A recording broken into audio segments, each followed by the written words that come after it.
Friends, colleagues and honoured guests, I'm delighted to welcome you to Simon Philbin's inaugural lecture.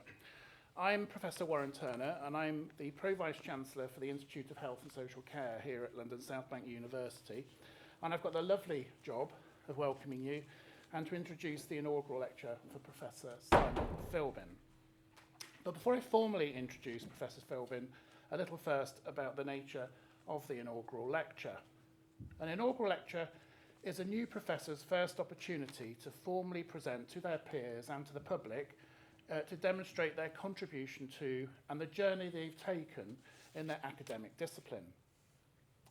Universities host them to celebrate with the wider academic community and society the achievements and esteem of their professorial faculty. An inaugural lecture is therefore a significant milestone in every professor's career, and we're here this evening to hear more about the contribution of Professor Philbin's work, its impact, and on the journey Simon has taken to reach this point in his career. Simon will of course be well known to most of you, and he's joined here this evening by his wife Marcia, many of his current and former colleagues, and current and former students. Welcome to you all. Simon began his career as a chemistry student at the University of Birmingham. Following this, he took up his first employment with DERA, a research agency of the Ministry of Defence, working on energetic materials. Simon, no doubt, things that go bang. He spent 9 years at the Ministry of Defence, during which time he gained his PhD from Brunel University, and his MOD career took him into various management roles, including project and programme management. He then progressed into a programme management role at Imperial College London, with a focus on developing research programmes with industrial partners. His interest in management and leadership led him then to complete an MBA with the Open University. His twin boys were 4 months old when he started his MBA, so Simon tells me he had to fit in his OU studies at times when the babies were asleep. He then became Programme Director of the Institute of Shock Physics from 2008 to 2011 and started to publish around this time work that was linked to his MBA. So he produced engineering and technology management papers with great publication success. And he found that what was his side gig of management and leadership soon became his main academic focus and interest. So after 15 years with Imperial, Simon took an opportunity to join LSBU as someone with enterprise practitioner expertise, becoming the director of the Nathu Puri Institute of Engineering and Enterprise. Since his appointment to LSBU, Simon's principal interests have been in the field of engineering management, with a particular focus on project and technology management, and specific interest in how renewable energy technologies as well as digital technologies are implemented. This evening, Simon tells me he'll be taking us on a journey as he reflects on his career and his achievements that have brought him and us together here tonight. So ladies and gentlemen, please welcome Professor Simon Philbin with his inaugural professorial lecture entitled Navigating a Research Career from Chemistry to Engineering Management. Simon.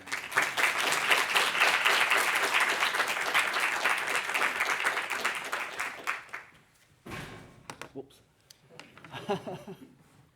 Well, thank you for that very kind introduction, Professor Turner, and I'd like to thank everybody for coming along today. We nearly had to contend with the train strike. Thankfully, that was cancelled, although possibly there is another train strike tomorrow. So really appreciate you coming along today. And also a special thank you to my wife, Marcia, for joining us as well. So yes, my inaugural lecture, delighted to be presenting to you all today. And as Professor Turner explained, I'm really going to talk you through my journey, initially starting out in chemistry and then maybe navigating towards engineering management. Hopefully I can talk about some of the twists and turns that I've taken through the journey, and maybe give you a few little stories and anecdotes along the way. Now, some of you may not realise this, but I am actually quite a big fan of sci-fi. So I like lots of things about science fiction, and indeed maybe pretty much anything to do with space, actually. And so I was thinking about the next slide to use because, of course, at the beginning of a journey, we would start about the point of the start of the journey, and inevitably that would be back in time a little bit. So I thought, can I use this slide? And maybe you would recognise it. I guess the beginning of the journey was a long time ago. But then I realised, well, we're not actually in a different galaxy, are we? So, I don't know, maybe I can't use it. But then I thought, well, I don't know, presenter's prerogative, so I'll use it anyway. So we'll use a little bit of track change there, maybe. But so thinking back to the beginning of the journey, and so starting out, I grew up in a small town, I guess towards the north of the Midlands, a town called Kirkby in Ashfield in Nottinghamshire. And so there's a map showing the location of the town there.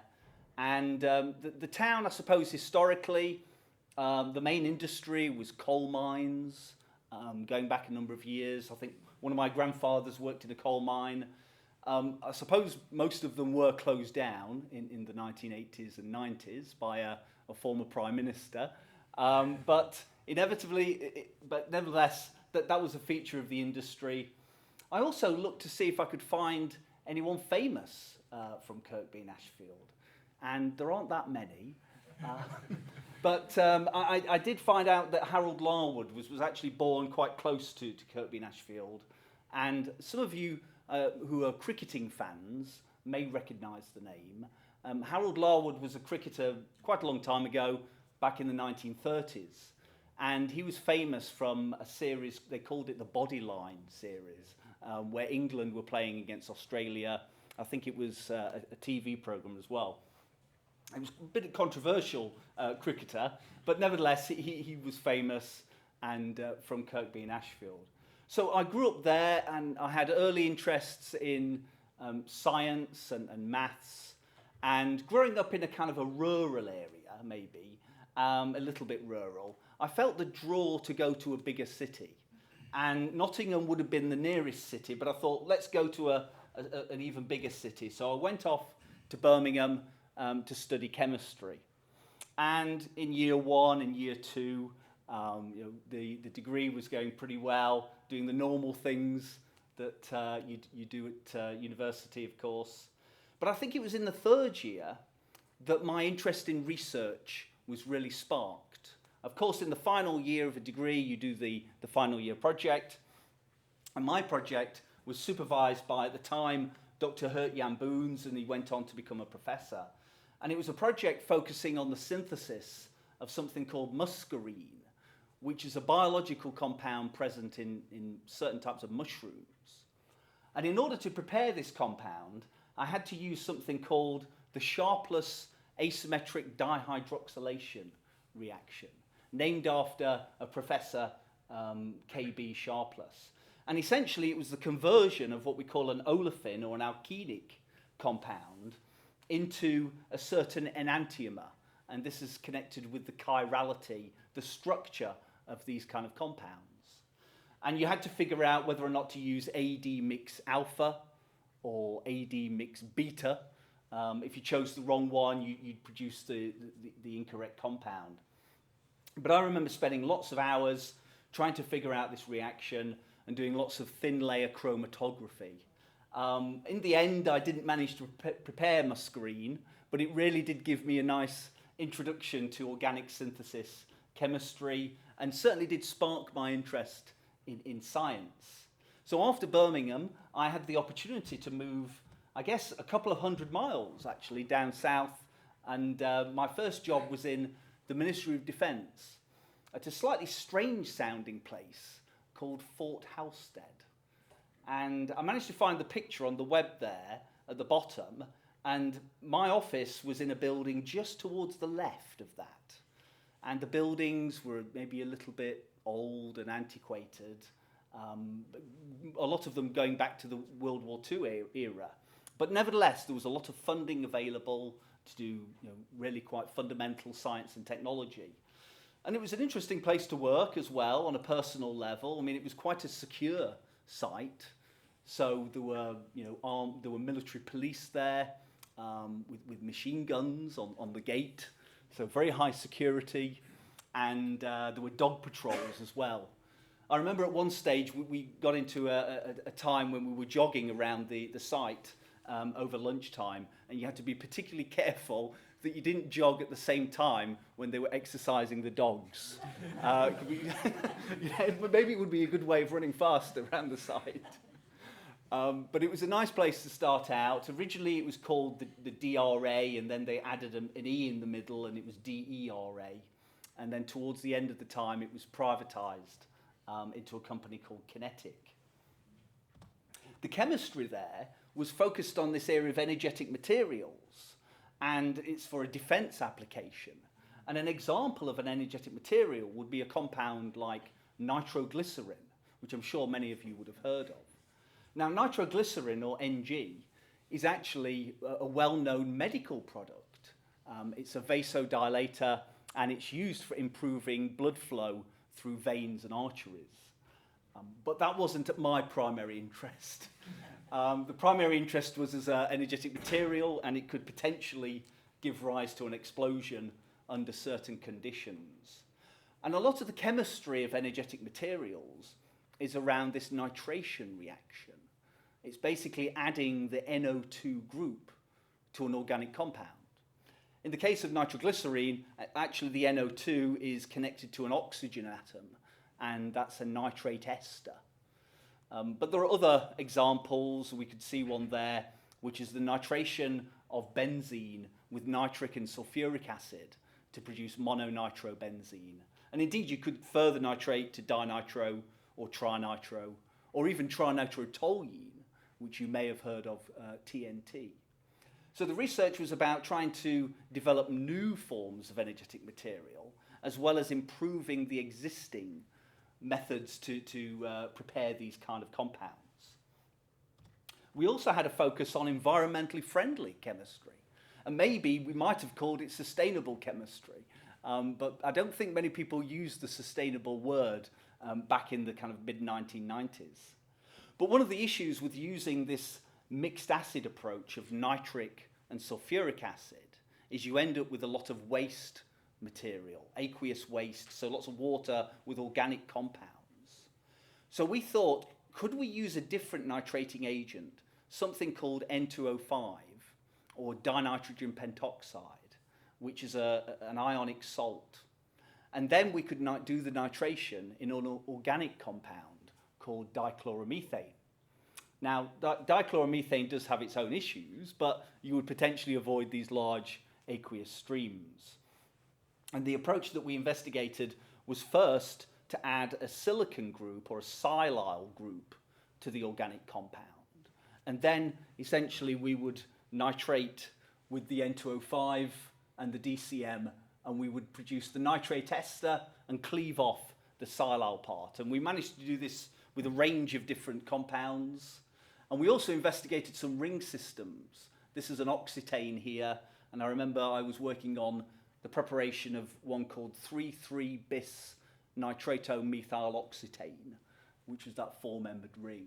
And I was able to write up this paper with my supervisor, Ross Miller, and this is probably my first journal paper some 25 years ago. Now, working in an agency of the MOD was really interesting, and with these kind of compounds, you also had to bear health and safety very much in mind. And but for the obvious kind of potential dangers of these kind of materials. And if you can imagine a chemistry laboratory, we had fume cupboards where the actual doors of the fume cupboard were armor plated. And they could potentially, they were tested to withstand up to 50 grams of high explosive detonating, as long as the doors were closed. If they were open, all bets were off, I suppose. And there were other precautions we could take, avoiding a metallic spatula. You don't want any sparks. Actually, the spatulas were made of bone, believe it or not. I never did find out where the bones were from, but maybe let's not go there. But nevertheless, I was very careful, and actually I can prove to you how careful that I was, because, well, I've got all my fingers and thumbs. So thankfully, we didn't have any energetic events in the laboratory. I also had the opportunity to visit a number of partners around the world, and one of them, a notable one, the first one there, was visiting a place in Utah in America where they manufactured those big solid rocket boosters. Those are the kind of the white tanks on the side of the big oxygen tank there. So this is back in the time when the shuttle was working. And we actually saw one of these boosters up close, just a few feet away. Now, it wasn't firing at that point. You'd have to be several miles away. But it was very impressive, and I think it had, I think it was £500,000 of propellant in it. So an enormous piece of equipment. And then other visits to large facilities in Tennessee.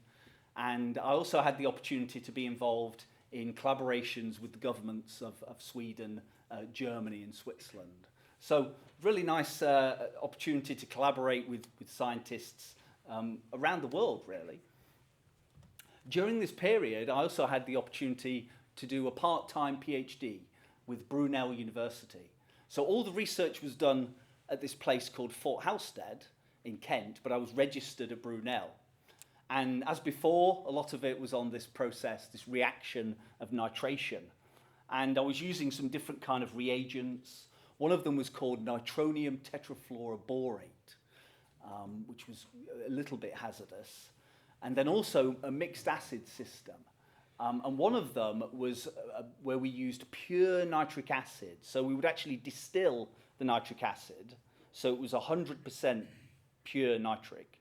And then we would add it to something called oleum, which is where you've essentially put 30% sulfur trioxide dissolved in pure sulfuric acid to boost the acidity. Mix them together and, well, generally maybe in be in a different room because it was so strong. But the focus of the work was on nitrating these nitrogen heterocyclic compounds, which are there, pyrazine, quinoxaline, and quinazoline. And my supervisors, Dr. Robert Coombs and Dr. Ross Millar. So I managed to have some good results towards the end of the PhD, and there's a couple of synthetic pathways there. The one on the left is an interesting one. It's producing this compound, which is 2,5-dimino,3,6-dinitropyrazine. Just rolls off the tongue. Well, I decided to call it AMPZ isomer, a little bit easier to say. And that was via a diethoxy compound. And that was a novel synthetic route. And then we also looked at the quinazolines, and there's an example of the system over there. And that one is 2,4-dimino,6,8-dinitro-quinazoline 1,4-dioxide. Again, just rolls off the tongue. Also using some quite strong reagents, 60% hydrogen peroxide there to do the oxidation. And we were able to write up these in the leading journals for the field, propellants, explosives, and propellants. Excuse me. So I'd been busy working on a lot of this nitration chemistry, and things had been going pretty well. And I decided to take a few different management jobs. I was a project manager, then I became a program manager, and that was quite exciting. But I still had kind of one foot in science and technology, but was increasingly being drawn into management areas. But at the time, the organisation was being privatised and was changing, and I thought maybe be interesting to go and work for a different place. And I was drawn to maybe, at the time I was working in the rural parts of Kent. I thought it'd be quite nice to go and work in London. So I applied and was successful for a job at Imperial College, and I think there's pretty much all the buildings that I worked in there. Although I didn't work actually in the tower. It was at that building there, I should say. But yes, I think over the years, over the 15 years, I worked in most of those. And so I was working in a series of management positions, originally in the Faculty of Engineering, then working in the Institute of Shock Physics, supporting academics to secure industry funding, on the kind of business development side, but also then helping out to deliver some of these programs that we'd secured the funding for. And then in parallel with this work as a manager and director kind of person, I was able to take visiting positions at the business school of Imperial for 6 years, and then after that I became associated with Birkbeck for 3 years. And those were really associated, those kind of visiting positions, which were kind of in parallel to my main day job. That really came out of my taking a part-time degree, the MBA, and I decided to do it in my spare time, in the evenings and the weekends, and very much reliant on my wife Marcy for looking after our young babies, as we heard earlier on. But I suppose actually babies sleep a lot. So maybe that's a good time to do a master's degree. Maybe it would have been more challenging if there were, ages 6 or 7 or something. So yes, I still had this interest in science and technology, but a growing interest in management and those kind of areas mentioned there. And at the time, I was working on this kind of university-industry interface, helping to manage initiatives in that area. So I thought, why not do my MBA dissertation on this area of collaboration? So actually, before I mention a few points about that, it's interesting to kind of dig into this area then, the area of collaboration, scientific collaboration. And there's some data here. It's a few years old now by authors Wukti et al. And actually, it's interesting. So if we look at the black line of science and engineering, what it's showing is that from the 1960s to about the year 2000, the percentage of research publications that involved more than one author, a team approach, had increased from about 50% up to, about 80%. And indeed, over that period, the average size of the number of people on these papers, the average number had increased from just under 2 to about 3.5. So what this tells us is that science is increasingly an endeavour of people working together, collaborating through multiple contributions. And we can think about the case specifically of industry collaboration. There's some data here, it's from the United States and it's historical, but it shows a major increase. Back in the kind of 1950s and 60s, a modest amount. And this is funding across all American universities. And then there's a big acceleration about 1980. And really this is becoming a big feature, or at least a significant component of academic research. And I'm sure a similar pattern was actually followed for different universities in the UK and different countries. And actually that acceleration about 1980 was caused by a particular change in the legislation at that point.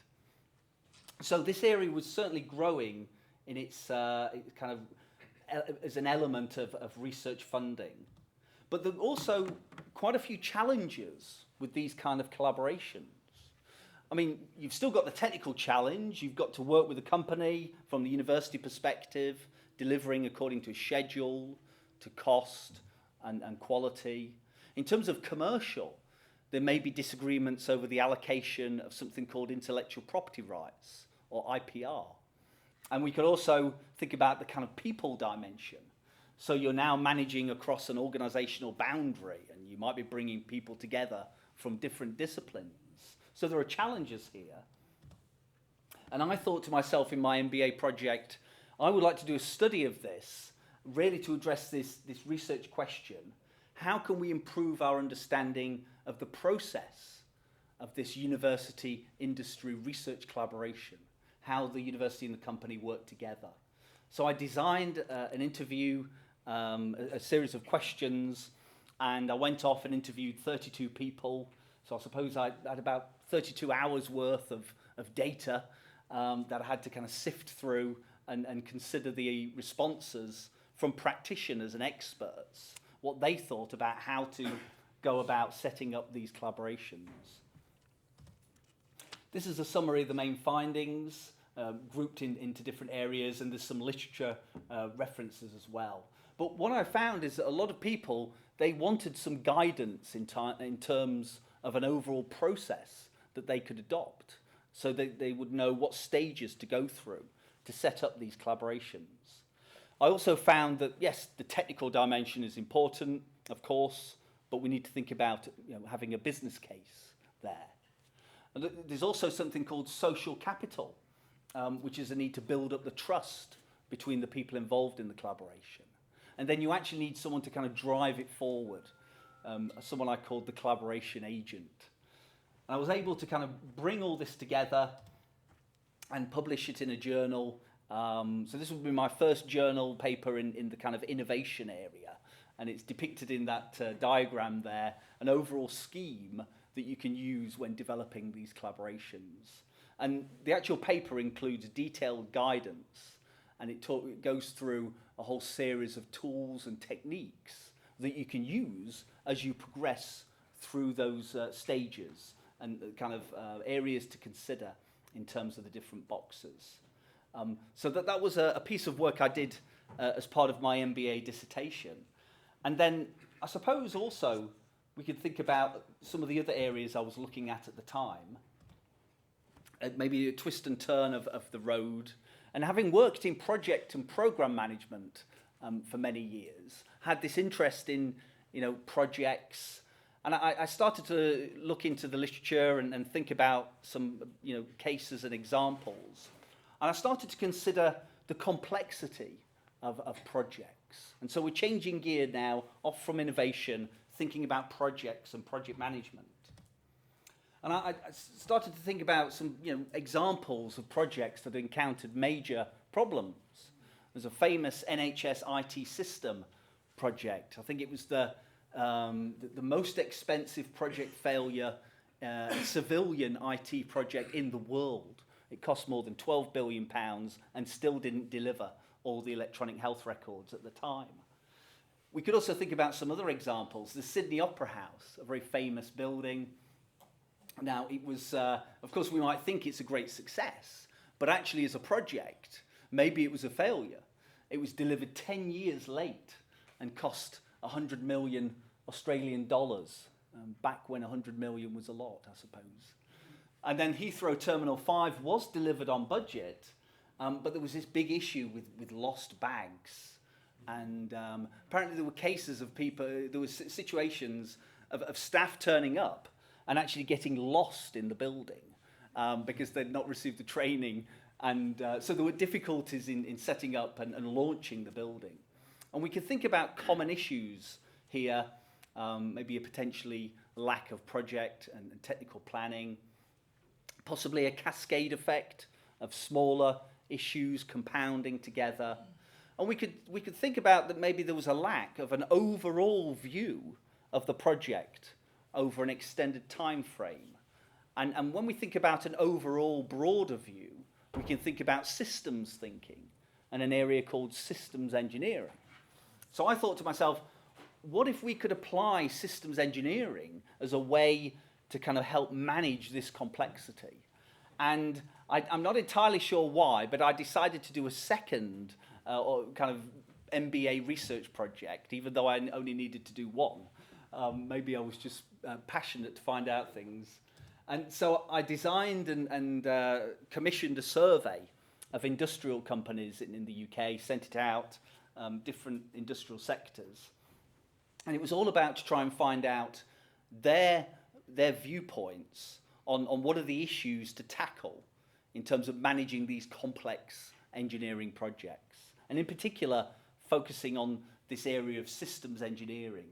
And I was able to develop, again, a framework. It was based on empirical evidence from the survey, and it's like a route map that can be used to help manage this kind of complexity. Again, different types of tools and techniques to use as a project progresses through the different frames, kind of progressing through the framework. And I was able to have this published in quite a good American journal called Research Technology Management back in those days. And so at this point, I'd been looking at innovation management, also probing a bit into project management. And about this time, the opportunity came out to kind of test out some of my new ideas and thinking. And I was in this Institute of Shock Physics working with the overall professorial director, a chap called Professor Steve Rose. And my job was to basically lead the development of this new piece of equipment, which is actually called a gas gun, but it is a research facility. And even though it's got the word gun in it, it wasn't about shooting anyone, purely a research facility. But it was going to be quite a big piece of equipment. So it was going to be about 20 meters long overall, and several tons, 2 meters high. And it would be the most powerful piece of equipment in Europe. So it was a new design, and it was about studying shock physics. Essentially, it was designed that a projectile would be put under high pressure, then fired down the barrel, and would hit a target. And then the physicists would be able to understand the shock waves that were generated from the projectile hitting the target. So it was quite a potentially dangerous piece of equipment to use. And there's a couple of example applications there. But it was a great opportunity for me to try out some of my ideas in systems thinking and different approaches. It was quite a complex project, maybe not as complex as Heathrow Terminal 5, but it was certainly complex to us. And basically we had to design the piece of equipment, and it would be fitted into the kind of slightly old, dusty laboratory. So we'd have to install lots of new services, mechanical and electrical, high pressure lines. We had the manufacturer in the United States, people in the UK. And so I designed an approach using different tools and techniques to help manage this project.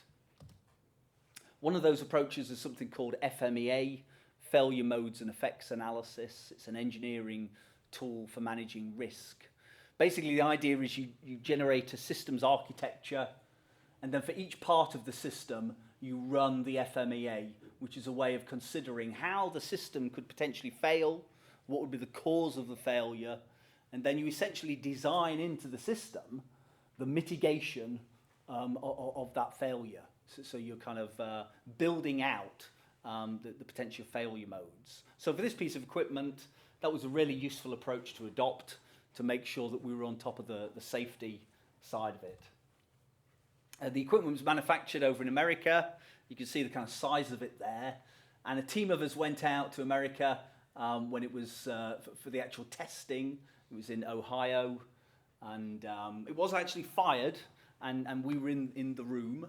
Normally, you would be in a different room, but they swore blind it would be safe. But I guess we just trusted them. But it was fine, and very big piece of equipment, and it'd been designed, and indeed, we'd adopted these kind of approaches to make sure that there was a strong safety management kind of ethos. And I was able to kind of write up these ideas and publish it in this journal called the EMJ, the Engineering Management Journal, pulling together my thoughts on how to apply systems thinking to safety management. And there's a picture of the equipment there. You can see the laboratory's been upgraded.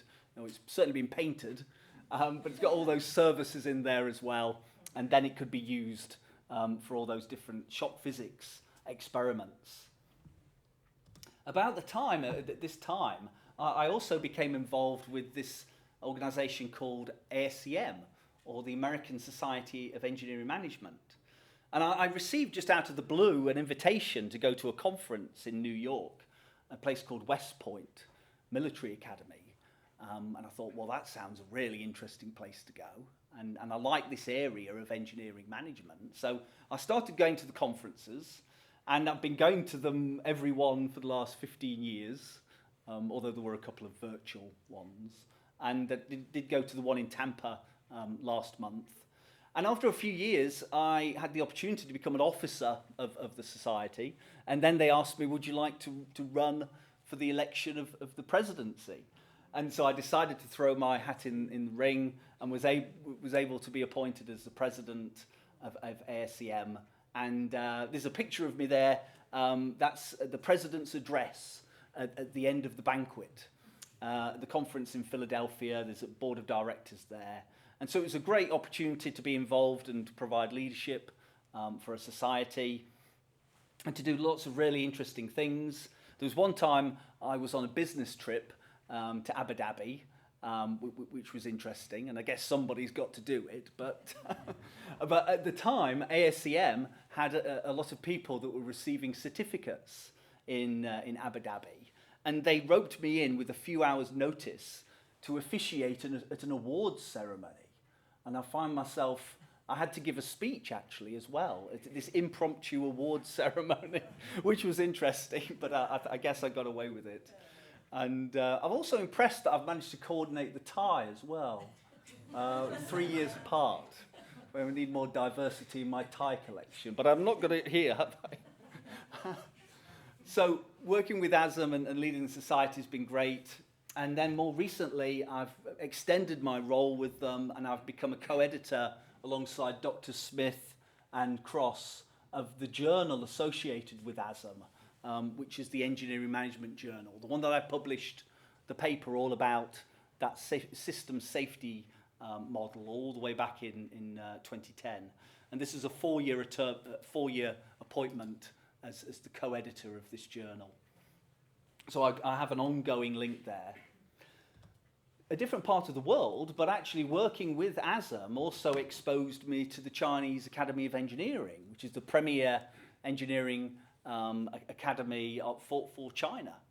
And I was able to go over a number of times and give keynote addresses at meetings over there.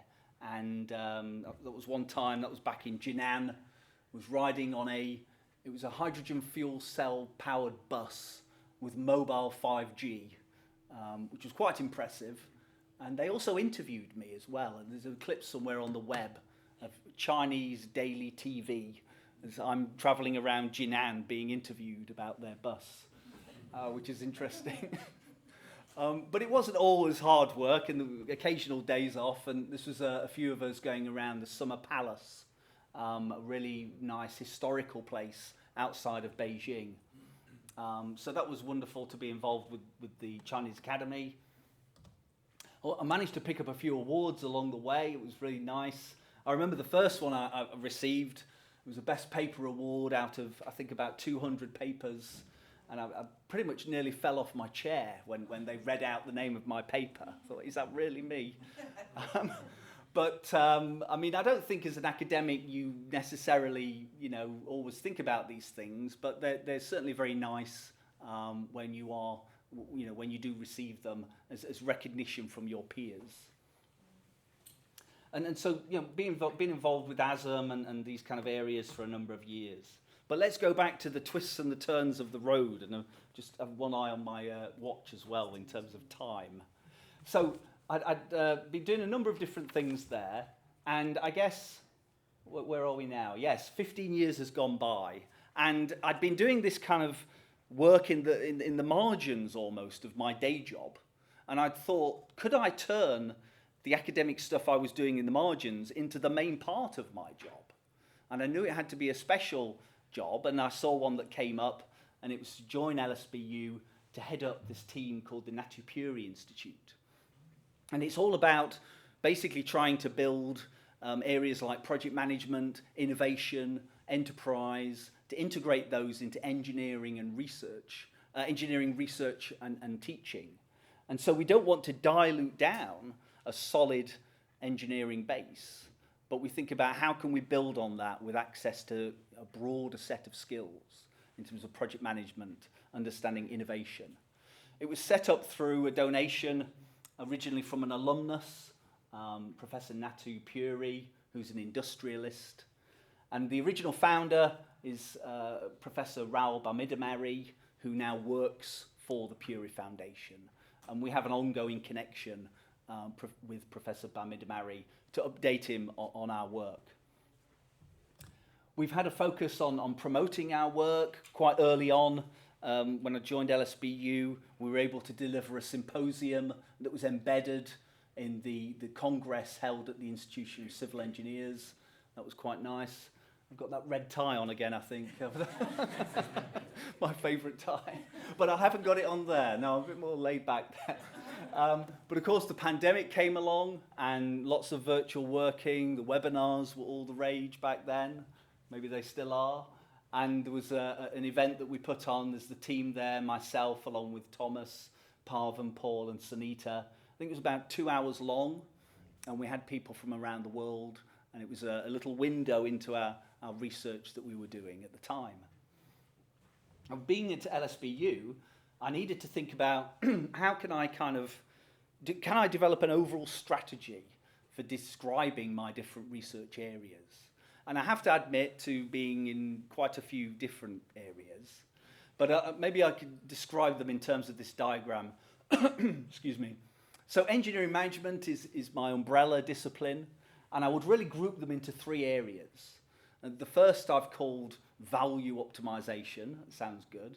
But it's about managing organizations, including startups, and managing projects as well. The second one is a grand challenge. It's about how can we understand sustainable development, renewable energy, different forms of sustainability. And I'm interested in the characteristics of technology in that area. And then the third one, changing gear a little bit, but it's all about digital transformation. It's a grand challenge. Again, how can companies, I'm interested in how can they adopt different types of technology? Instead of being sustainability focused, they're more around digital transformation. And then we've got methods at the bottom there. So I'd like to take you relatively quick tour over some selected highlights maybe from these 3 areas. The first one I mentioned is around entrepreneurial pivoting, and this is a project by Parvan Sala, who's with us today. And Parvan's work, it's co-supervised by Safia Bariksai as well. It's all about understanding how do tech startup companies, so startup companies where they have a science and technology, how do they pivot, which is basically a change in direction. And it's been shown that a lot of successful tech startups pivot at a certain point, an inflection point, where they may change their business model or may focus on a different feature of the product. Now, it's a well-known phenomenon, but there's a distinct lack of evidence behind it. Evidence around the types of pivots or the factors that cause the pivots. So Parvan has done empirical research through interviewing 30 entrepreneurs and CEOs of tech startups from across the UK. And we've been able to validate these types of pivots and indeed find some new ones, and also look at the causes of the pivots. And then in terms of other work, we're looking to link the theory of pivoting, the theory of the lean startup approach it's called, to link that to something called the technology S-curve, which is a way of showing the maturity of technology over time. And so Parvan's writing up the thesis at the moment, hopefully will be submitted soon, and plans to have more papers coming out in this area. So this is in that first theme, which also covers project management. And I have these ongoing interests in project management. And I'm also collaborating with Professor Riaz Ahmed at Baria University in Pakistan. And I actually met him, it was at one of those ASM conferences. So maybe networking at conferences is a good thing to do. So I've been collaborating with Professor Ahmed for several years. As an example of one of the studies there, it's based on this approach called a systematic literature review. And it's about identifying what are the leadership characteristics of successful project managers through the SLR method, quite a large-scale approach, synthesis of about 60 papers, and we could see some of the leadership characteristics there, and we were able to write this up in a decent engineering journal. More recently, we've expanded the collaboration in different aspects around project leadership and the way that digital technologies, big data analytics is one of the areas, how that can help improve project management. So that was the first theme. The second kind of bucket or theme was all about sustainability. I'm sure many of you recognize this diagram. It's all about the SDGs, the Sustainable Development Goals. Now these SDG targets around, eradicating hunger, improving access to water, improved education, of course, they're very worthy goals. But one of the issues is that these goals are agreed at an international or maybe a national level.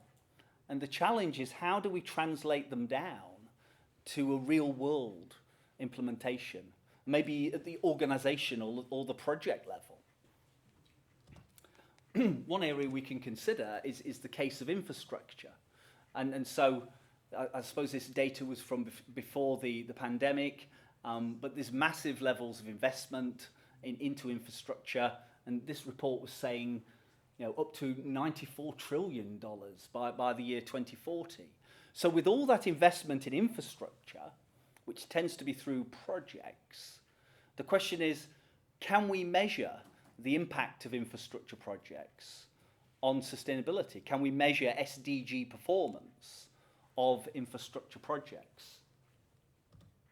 We can think about some underpinning theory in this area, which you mentioned on the slide there. One of them is called the triple bottom line, originally from accountancy, but it's trying to move beyond just thinking about the financial bottom line to also deliver positive outcomes in terms of social and environmental benefit, as well as economic benefit.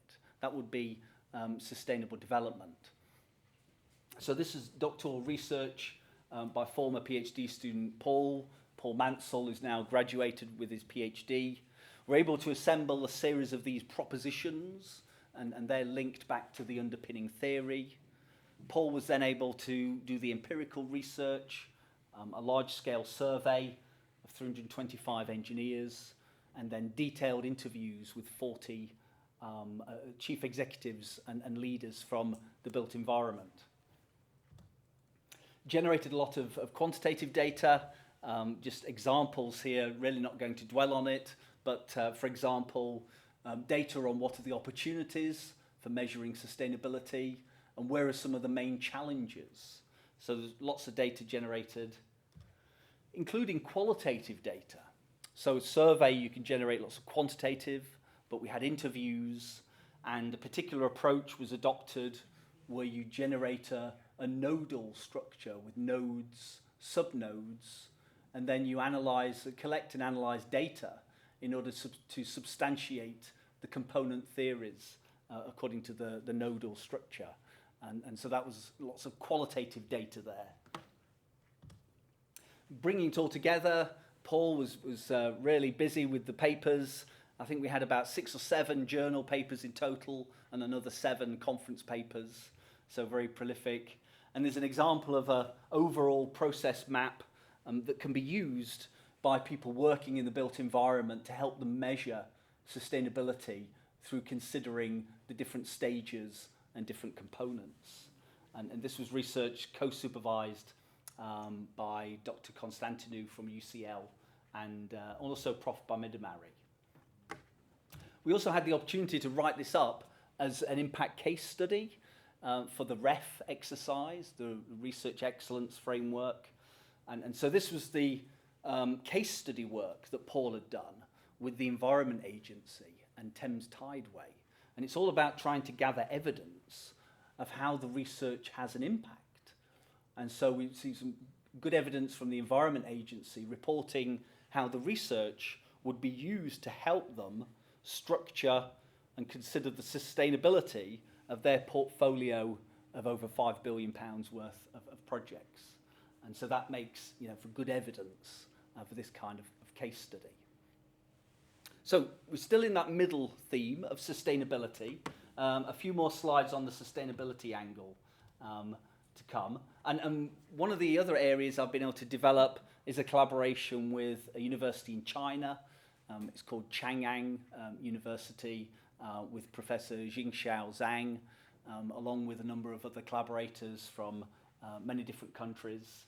And here we're interested in the built environment, infrastructure, engineering management and construction management applied, with specific focus points on understanding the environmental control, reducing carbon emissions and green productivity, as well as digital transformation. How can you onboard new digital technologies, and some studies on engineering education related to construction management. This is an example of a study published in a slightly dry-sounding journal called Transportation Research Part D. There's also parts A, B, C, and E, I think. So this was a large-scale, what we call a macroeconomic analysis or study of the transportation sector across China. It's through considering carbon dioxide as something called a negative externality or an unwanted byproduct of the construction industry. And it's considering capacity utilization for different areas of the country. And it was able to show that there's a variability there with a distinct underperformance, I think, in the southwest part of China. So an example of an economic type of study in this area, collaborating with Professor Zhang. We've been able to expand this collaboration into different studies as well, published in different journals there. Quite a lot around environmental management, understanding how to control carbon emissions through environmental regulations and different mechanisms, as well as taking on board these new digital technologies associated with the Industry 4.0 paradigm. So technologies like the Internet of Things and how they can help improve productivity and management in the built environment. And then in terms of sustainability, maybe now is the final part of this, that middle section. And again, twisting a little bit further, but of course, you know, we have the COP event, which is being held as we speak. And a big part of that is really getting to grips with the rise in global temperature. Now, it is a theory, but nevertheless, there is a lot of evidence of that burning of fossil fuels and the release of carbon dioxide has caused an increase in global temperature of about 1.1 to 1.2 degrees Celsius. And indeed, you know, there's many examples. You only have to watch the news at 10 o'clock to see lots of examples. There's one, I think, quite a striking one here, a picture of a valley in Alaska back in 1917. And I didn't take that picture myself, I should say. Not quite that old. But how striking is that? I mean, you know, the glacier has retreated, hasn't it, up into the mountainside. And so so visibly you can see and the change to the ecological environment, and just imagine all that ice being converted into water, potentially causing rising of sea levels. And so one of my research areas is thinking about renewable energy technologies. And working with some students, we looked at the case of Kuwait. And now Kuwait, relatively small country, obviously produces a lot of oil and gas, and really is dependent on oil and gas for its power generation. But the country is also, there's a lot of solar radiation, there's a lot of sun shining down on Kuwait.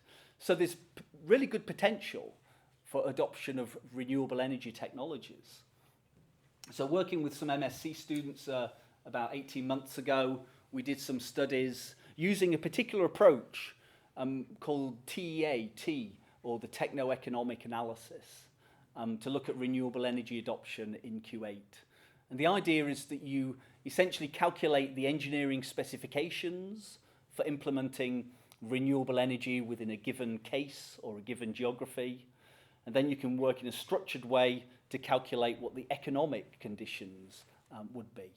And so Ali there in his MSc, he looked at wind energy. I think it was 105 megawatts of wind energy. What would be the performance of that system? And then Yaqub, he was looking at photovoltaics versus concentrated solar power, different forms of solar energy. At about 100 megawatts, you're able to calculate things like the payback period, the amount of time it takes to pay back the initial investment, based on the power generation and the electricity that you're generating. And I was able to then encourage those students, and we had those published, those studies in journal papers over the last year. So quite a bit in terms of sustainability there. And then the third of those theme areas, the third of those pillars, was all about digital transformation. And I've only maybe got a couple of slides here. But this is a slide all around my collaboration with the university in Brazil. This is the Pontifical Catholic University de Paraná in Curitiba in Brazil. And it's partnering with Professors Carlos Quanchi, Fernando Deschamps, and Clarissa Rocha. And Clarissa was able to come over and spend 6 months working with us. And this project is looking at how something called open innovation, or a form of collaboration, how high-tech industrial companies can adopt open innovation in order to improve how they undergo digital transformation. So it's areas like artificial intelligence, machine learning, the Internet of Things, how that's being adopted in high-tech manufacturers. And I was able to set up a series of interviews with leading automotive companies from the UK. Clarissa interviewed those companies, and we were then able to do a comparative analysis of how this is done, this kind of digitization in high-tech manufacturing, how it's done in the UK versus how it's done in Brazil.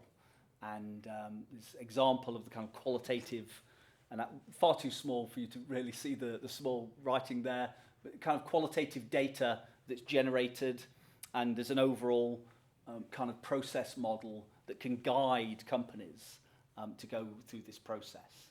And we're writing these up in journal papers, and I think we've got certainly a few more in the pipeline. So there's an ongoing collaboration with Brazil. And then my final technical slide, I think, more or less, is another collaboration we have.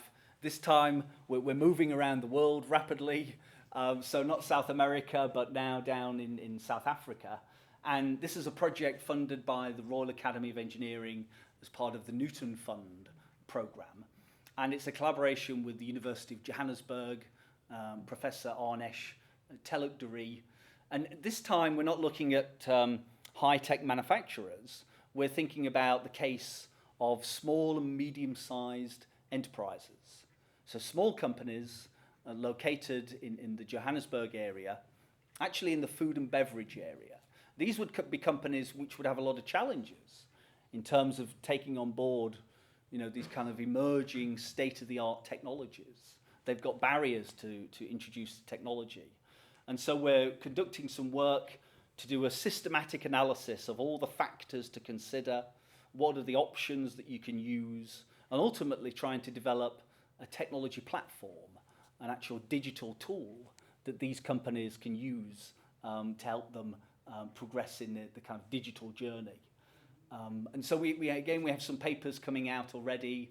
The South African team actually presented some research at a conference in Austria last week. And so we have more papers planned to come out from this collaboration as well. So I think I've more or less gone through those three thematic areas. And so, of course, coming towards the end, I wanted to make sure I recognised and thanked all the collaborators. It did take me some time to go through all those papers to check. Apologies to anybody who watches this in the audience or online and I've missed a name out. Hopefully I've captured everyone. I did total them up, and there are actually a convenient 90 in that list. Which is interesting. Towards the beginning of my career, maybe there were smaller teams, and I did research, you know, working as a single author. But more recently, I've been very much following that graph that I showed at the beginning, and the teams have been getting bigger and bigger. I also wanted to say a special thank you to Asa Barber for guidance in the academic role when I joined LSBU, and also to Sanita Selvarajan, providing support and keeping me on the straight and narrow in the MPI team. So I've hopefully told you about the twists and turns of the journey and some anecdotes along the way, and certainly admitted to a lack of ties in my wardrobe maybe, and a few other stories. And thinking about some final thoughts, well, I think certainly chemistry did spark that interest, and maybe I still have a bit of an interest in chemistry as well. But I ended up in the area of engineering management. Initially, it was a journey, and I was, not working as an academic. I was working in, as a manager, a professional kind of career. But I've come back to academia, but in a different discipline. And now in this field of engineering management, I feel as though I'm primed to tackle some of these really exciting, challenges around sustainability, digital transformation, using this engineering management lens to improve how we understand these phenomena.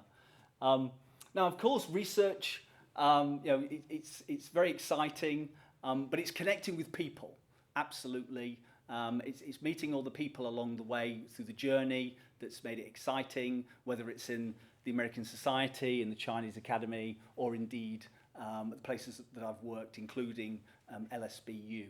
So it's the people that really make things happen. And I've spoken a lot about, process models and diagrams and having a good plan and a strategy. And I suppose with a good strategy, it's useful, and it's always good to have a logical approach, to be systematic and logical.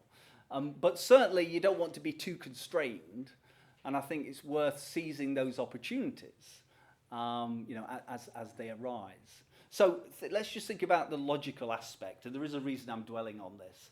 And I did promise you one more link to sci-fi, didn't I, right towards the end? So remember, logic is only the beginning of wisdom, not the end. So thanks a lot for everyone listening today. I really appreciate all you coming along today, and it's been great to speak to everyone. Thank you.